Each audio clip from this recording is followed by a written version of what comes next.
Hi friends, welcome to Suji's world. ഇന്ന് നമ്മളൊരു തോരനാണ് തയ്യാറാക്കാൻ പോകുന്നത്. തോരൻ എന്ന് പറയുമ്പോൾ കായപ്പയർ ഉപ്പേരി. നമ്മൾ കായയും പയറും അരിഞ്ഞ് നല്ല വൃത്തിയാക്കി വേവിക്കാൻ വേണ്ടിയിട്ട് ഞാൻ കഴുകി വെച്ചിട്ടുണ്ട്. ഇതിൽ കുറച്ച് വെള്ളം ഒഴിച്ച് നമുക്ക് വേവിക്കാം. അതിലേക്ക് ഞാനൊരു 1/2 ടീസ്പൂൺ മഞ്ഞൾപ്പൊടി ചേർത്തിട്ട് നമുക്ക് മൂടി വെച്ചിട്ട് കുറച്ച് വെള്ളം ഒഴിച്ച് വേവിക്കാം.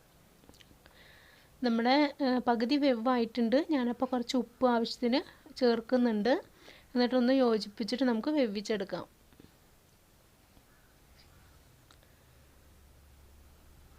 വളരെ ടേസ്റ്റി ആയിട്ടുള്ള ഉപ്പേരിയാണ് കേട്ടോ അത്. എല്ലാവർക്കും അറിയുന്നുണ്ടാവും, എന്നാലും പുതിയ കുട്ടികൾക്കൊക്കെ അറിയാൻ വേണ്ടിയിട്ടാണ് ഞാൻ ഈ വീഡിയോ ഇട്ടിട്ടുള്ളത്. ഇതിലേക്കായിട്ട് നമുക്ക് കുറച്ച് ജിഞ്ചർ ഗാർലിക് പേസ്റ്റ്, അതുപോലെ തന്നെ കുറച്ച് ചെറിയുള്ളി ചതച്ചത് എടുത്ത് വെച്ചിട്ടുണ്ട്, കറി ലീവ്സ് വെച്ചിട്ടുണ്ട്. പിന്നെ ഞാൻ മുളക് പൊടിക്ക് പകരം ഇവിടെ ചതമുളകാണ് ചേർക്കുന്നത്. ഇത് വളരെ ടേസ്റ്റാണ് കേട്ടോ ഇങ്ങനെ ചതമുളക് ചേർത്ത ഉപ്പേരി. പിന്നെ കുറച്ച് തേങ്ങ എന്ന് പറയുമ്പോൾ ഒരു പിടി തേങ്ങ മതി.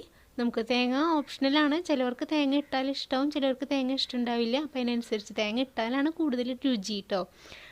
ഇനി നമുക്ക് ഇത്രയാണ് ആവശ്യം. ചട്ടി അടുപ്പിൽ വെക്കാം. വെളിച്ചെണ്ണ ഒഴിച്ച് കൊടുക്കാം. വെളിച്ചെണ്ണയിൽ ഉണ്ടാക്കുമ്പോഴാണ് ശരിക്കും ഈ ഉപ്പേരിക്കൊക്കെ ഒരു പ്രത്യേക മണവും രുചിയും ഉണ്ടാവുക കേട്ടോ. നമുക്ക് നമ്മുടെ ജിഞ്ചർ ഗാർലിക് പേസ്റ്റ് ചേർത്താം.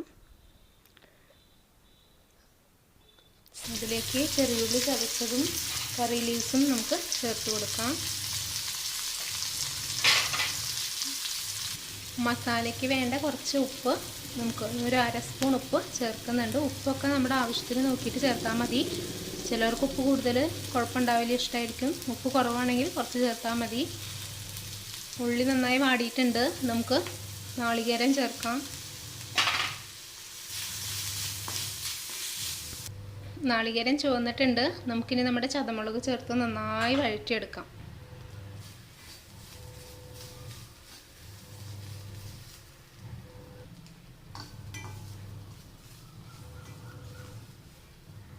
ഇനി നമുക്ക് നമ്മുടെ വേവിച്ച് വെച്ചിരിക്കുന്ന കായയും പയറും കഷ്ണങ്ങൾ ചേർത്ത് നന്നായി ഇളക്കിയെടുക്കാം.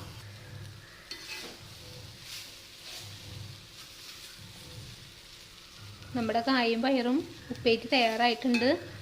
നല്ല ടേസ്റ്റി ആയിട്ടുള്ള ഉപ്പേരിയാണ്. കേരള നാടൻ ഉപ്പേരിയാണ് കായയും പയറും എന്ന് പറഞ്ഞാൽ. എല്ലാവരും ചെയ്ത് നോക്കുക.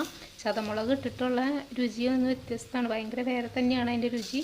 ചെയ്ത് നോക്കുക. വളരെ ടേസ്റ്റി ആയിട്ടുള്ള കായം പയർ ഉപ്പേരി. വീഡിയോ ഇഷ്ടപ്പെട്ടെങ്കിൽ ലൈക്ക് ചെയ്യുക, ഷെയർ ചെയ്യുക. നിങ്ങളുടെ അഭിപ്രായങ്ങളൊക്കെ കമൻറ്റ് ബോക്സിൽ എഴുതാം. സബ്സ്ക്രൈബ് ചെയ്യാൻ മറക്കല്ലേ. താങ്ക്